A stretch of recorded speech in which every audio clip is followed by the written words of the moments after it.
Aka, yaqinda sizga ham, boshqa videograflarga ham ishkom video. Nega?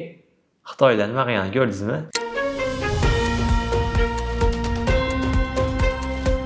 Assalomu alaykum. Sizlar bilan Apply haftalik dayjesti. Taqdimotlarni tez va sifatli yasash uchun yangi neyron tarmoq taqdim etildi. ChatGPT ga nazorat funksiyasi qo'shildi. Endilikda Xitoyda kino sifatidagi videolarni yaratadigan yangi One EQ5 modeli joriy qilindi.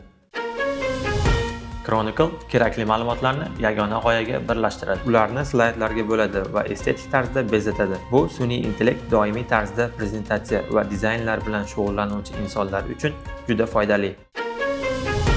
ChatGPT endilikda sozlamalar orqali javoblarda senzurani kuchaytirish, rasm generatsiyasini taqiqlash va chatbotni butunlay o'chirib qo'yish mumkin bo'ladi. Shuningdek, OpenAI ota-onalarga xavfli yoki nomaqbul suhbatlar haqida xabar beradi. Xitoyliklar One EQ5 modelini yaratdi.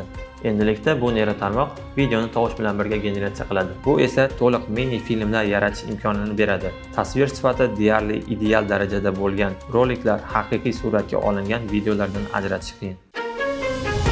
Sizlar bilan Apply haftalik dayjest edi. AI haqidagi so'nggi yangiliklarni bilish uchun bizga obuna bo'ling, like bosishni unutmang. Salomat bo'ling.